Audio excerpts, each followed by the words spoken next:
Hey everyone.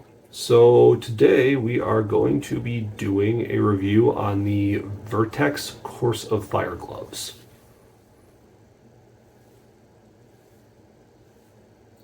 Out of all the Vertx gloves, these are my favorite that I've had thus far. We'll get into some of that in a little bit. Let's go through the normal review process. I go over dexterity. These are easy pass.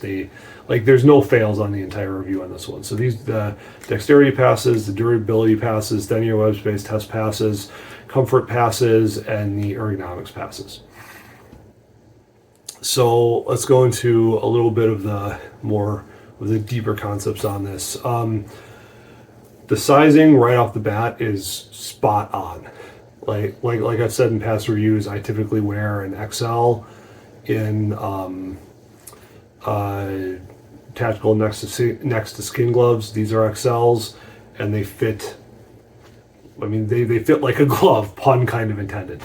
Touchscreen material works perfectly. Probably one of the best touchscreen materials I've had on any pair of gloves. They have it on all of the tips of the fingers, so especially if you're working in a job where, per se, you have a squad computer that you have to use with touchscreen, works perfectly. They passed the thin-ear web space test, so to give you an idea, my thin-ear web space on these gloves falls right about there. It's a fraction of a fraction of a fraction of a fraction of an inch between the thin-ear web space and that part of the glove. On top of that, the flexibility of the glove, even though that looks like rigid material, this gray portion of it is an incredibly flexible material. So even when you're doing, any sort of firearm retention or control, no problem at all. That portion of the firearm sits really nicely up against your thin-ear web space. Perfect, flawlessly. The breathability is really good. I've worn these in both heat and cold. In the heat, they emit heat and body heat just perfectly fine. I never had any kind of swelling issues with my hands in these. In the cold, it's a double-edged sword, right? Because it's breathable, that means that it's not going to block air coming in. So these would definitely not be something you want to wear in an incredibly windy and cold environment. Have a different pair of winter gloves for that. The palm ergonomics, let's talk about that for a little bit, because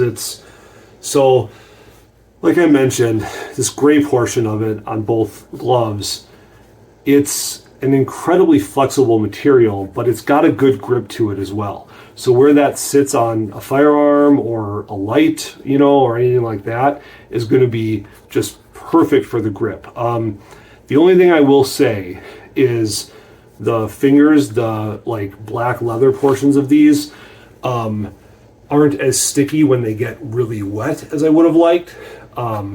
They're a little more slick when they get wet, so that's something to consider. But at the end of the day, the addition of this thing kind of circumvents that, so you won't have to worry about that nearly as much. The dexterity is fantastic. I have full range of motion. There's no actual problems with that at all. In fact, let's sort of demonstrate the thin-ear web space. Firearm's clear. So it sits right up against there. I have full trigger control. Perfect. I mean, it's absolutely perfect. I have full dexterity to be able to do whatever I need to it.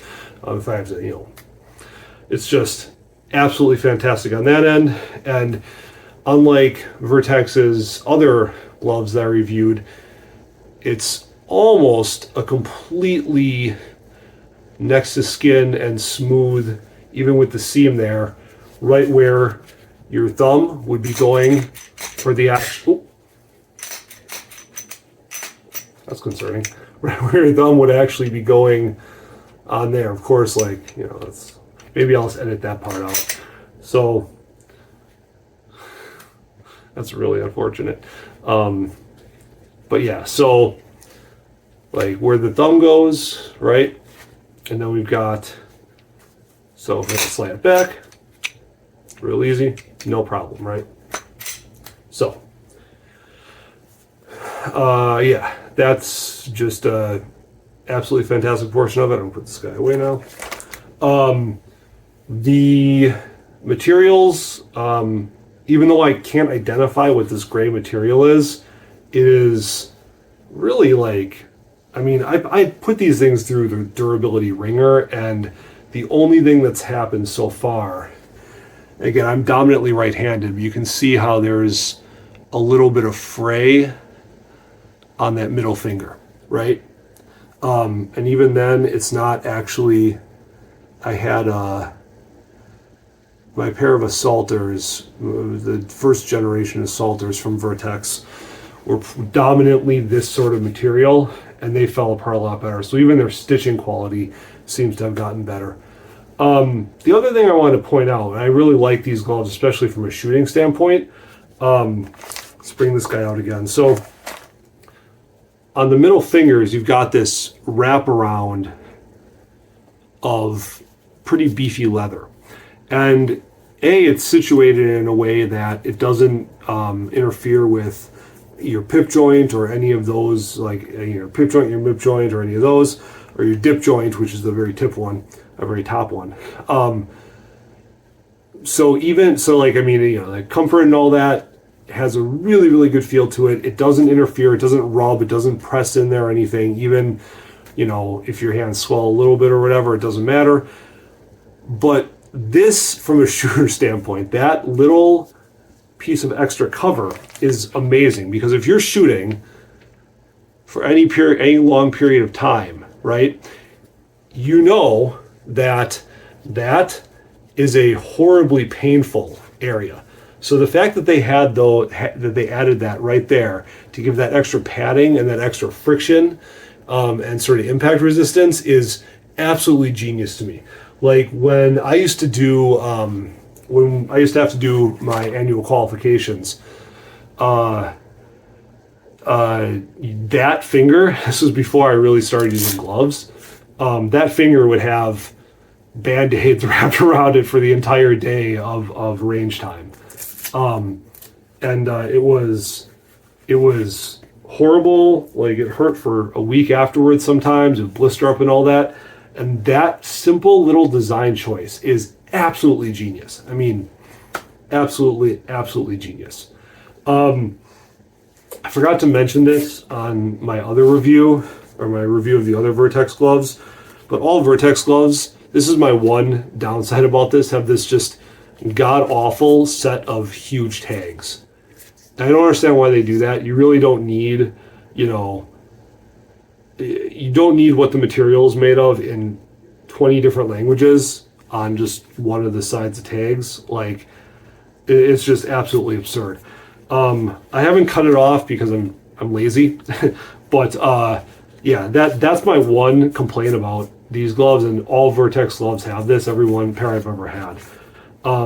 It also does have the stupid little tab, but honestly, with how well these fit and how well they go on and off and how well they clasp, I find myself not using that thumb pull anyways. Just, I reach into the cuff, pull it on, call it a day.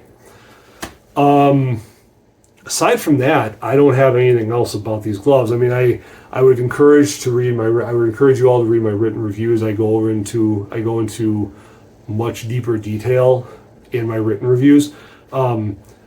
Like I said in my review for the Assault 2.0 gloves, these are amazing gloves. These are probably my favorite Vertx gloves, my favorite pair of gloves that Vertx makes. Having said that, these are only $3 more than the Assault 2.0 gloves. These retail at $52.99 USD, so $53, versus the $49.99 USD, so $50 that the vastly inferior Assault 2.0 gloves cost.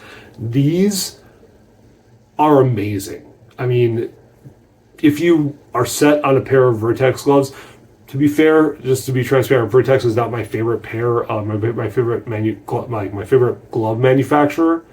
But if you are set on using Vertx gloves, like, these are the ones to get, hands down. Pay the extra $3, get the good gloves, don't go with the cheaper crap, and get these ones.